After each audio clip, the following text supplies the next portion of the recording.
So we have two models that we've presented, the ionic model and the covalent model, but they're both very extreme. And the fact is that most bonds actually are somewhat between those two extremes. So just to remind you, the ionic exists when there's a metal and a nonmetal, and they've completely ionized so that we have an ion that's negative, an ion that's positive, and they are attracted purely by electrostatic attraction. The covalent bond is a good way to express when we have nonmetals that are bonding and they are sharing. But there are very few examples of perfect sharing, because that's the first thing that we can talk about. Is the bond itself completely equivalent? Well, there are a few perfect covalent bonding examples. They are the 7 diatomics: hydrogen, nitrogen, oxygen, fluorine, chlorine, bromine, and iodine. These 7 diatomics have perfect covalent bonding because you are bonding a hydrogen with a hydrogen. There's no inequality there. Now, let me show you how I like to remember these 7 by going over to the periodic table. Nitrogen, oxygen, fluorine, chlorine, bromine, iodine. That looks like a 7, doesn't it? Except there's only 6 in it. So you got to come over here and say, there's the hydrogen. So we would like to improve our description by modifying these 2 basic models. Linus Pauling, who also was a big proponent of using vitamin C to prevent colds, he's responsible for the whole term electronegativity. He decided he was going to quantify the so-called electron pulling power of an atom within a molecule, and he called that electronegativity. Now, this blue line that we've put here has the notion in the top model that this is perfect sharing. Well, that's rather silly. We know that fluorine is much more electronegative than hydrogen. So the fluorine is going to pull the electrons closer to itself. So it won't be perfect sharing. The electrons will actually be pulled closer to the fluorine.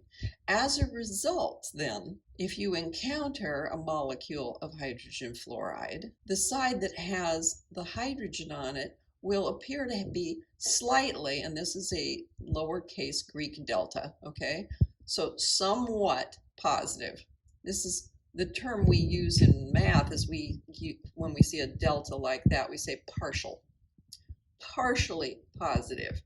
And the side that has the fluorine on it, since the electrons are closer to that side, will appear to be partially negative.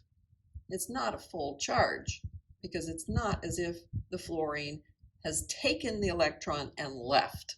It hasn't. They're still here together.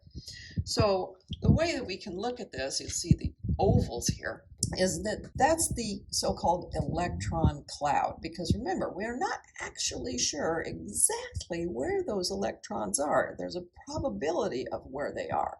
But the probability of them being closer to the fluorine is a lot higher than the probability that they're close to the hydrogen, as opposed to the model above where it was perfect sharing. We know, that's not quite right, so let's modify it to this. So another way that we can draw this to try to emphasize the fact that we now have what we would like to call a polar molecule is to draw the Lewis structure like this, and then add an informational arrow, because we said this was partially positive, this is partially negative. We can draw an informational arrow. This side is the positive side, right? That's like the fletching on this arrow. The electrons have been drawn over to this side. So this is telling you where the electrons are being pulled to, and as a result, you can see the fletching can be represented as the positive sign, so the partial positive is on this end. So this will help indicate a polar bond. It's no longer a perfect covalent bond, it's a polar bond. So this electronegativity, the way he came up with it is he took the ionization energy and the electron affinity, added them together, and divided by 2. That was how he came up with the idea. So essentially he's averaging.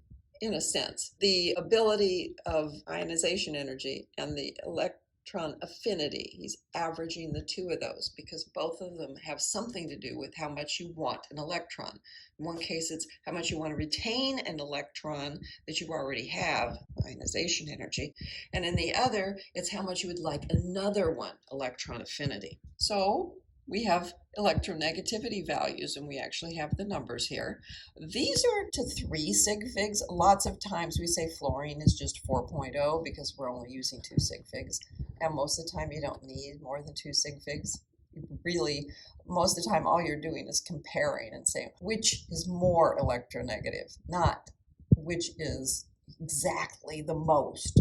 You can see then, since both the electron affinity and the ionization energy increase as you go up to this corner, whether you're doing it from left to right or bottom to top, that's why fluorine has such a high electronegativity. And down at the other end of the chart, cesium is stuck with the lowest. So if you have an atom that is giving up an electron reluctantly, that's high ionization energy, and if an electron attaches favorably, then it has a high electron affinity. So the two together make up the idea of the electronegativity. So the electronegativity is the major reason why you have unequal sharing and polar bonds. In any case, you're going to have a situation where the bonding pair will tend to be closer to one atom than the other. If there's 2 different atoms, one of them is going to be more electronegative than the other, and there will be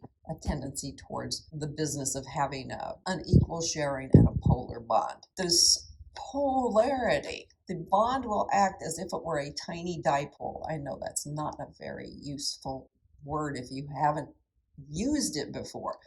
What that means is that one side is slightly positive and the other slightly negative, hence our use of the lowercase Greek delta and saying partially positive, partially negative. A nonpolar covalent bond results from equal sharing of electrons.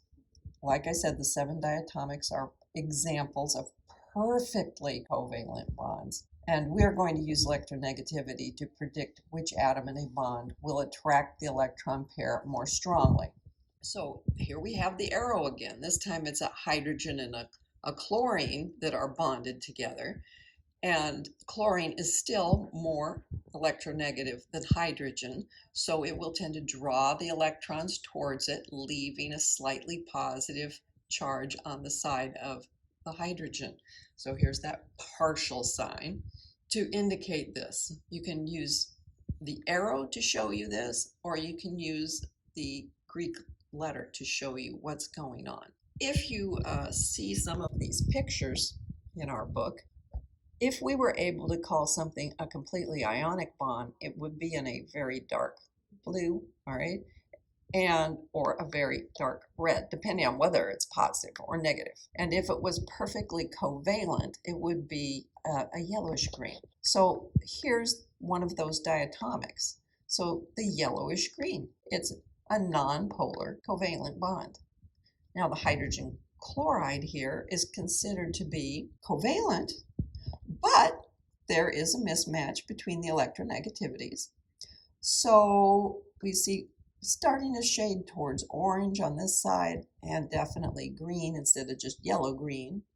So this is a polar covalent. And if you were looking at a sodium chloride, which is ionic, and we are saying it's complete transfer of electrons, then we see the blue for the sodium side and the red for the chlorine side. So when we start graphing all of this or trying to figure out, is it ionic, covalent, or somewhere in the middle, polar covalent, then we're going to have to define this by numbers. So these ionic compounds that have a total separation of charge because one of them has stolen an electron from the other one, right? The polar covalent compounds will only have a partial separation of charge. And there will be no separation of charge at all if you were talking about a pure covalent bond. So it's all based on electronegativity.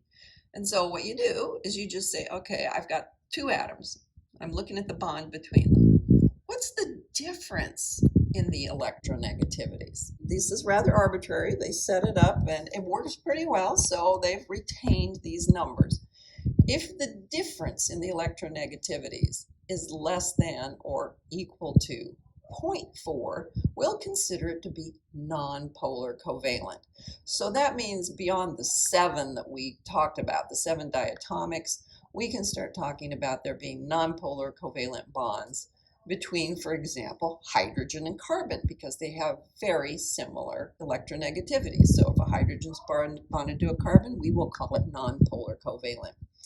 If the difference between them is between 0.4 and 2.0, we will consider that to be polar covalent. We'll still consider it to be a covalent bond, but it's unequal sharing. And if the difference in electronegativities is more than 2.0, we'll say that it is ionic. And then we can just go through and start. Here's a few different compounds, binary compounds, that show where they would fall on this electronegativity difference scale. All right, so 2 and up is ionic. What do we find there? Things like lithium fluoride.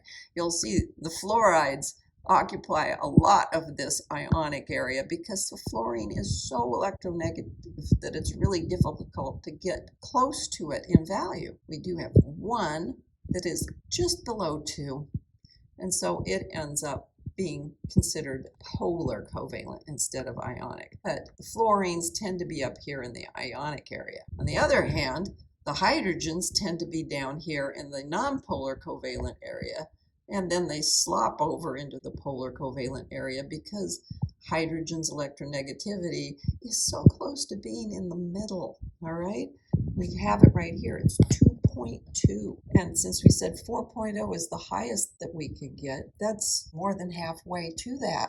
So it's very difficult for you to generate something with a hydrogen in the bond that isn't nonpolar covalent, or at least polar covalent. You're not going to generate any ionic ones because of where hydrogen is within the scale. We want to just make sure that you don't just say ionic or covalent is really a spectrum, and since we've decided it's a spectrum, we'll take that middle area and call it polar covalent. Here we have the idea of these ionized atoms aren't going to be perfect spheres in reality. Okay, so let's first of all remember what we talked about.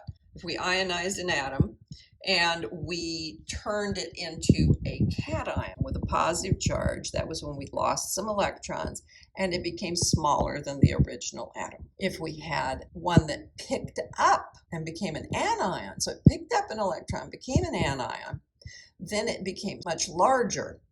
Now, the larger it is, the more polarizable it is.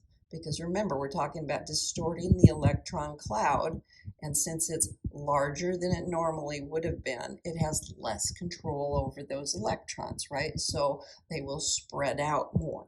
So the larger the anion is, the more polarizable it will be. And on the other side, the smaller the cation is, the more capable it is of polarizing something. Why? Because it can get closer. So if it can get closer, then it's more capable of polarizing the anion.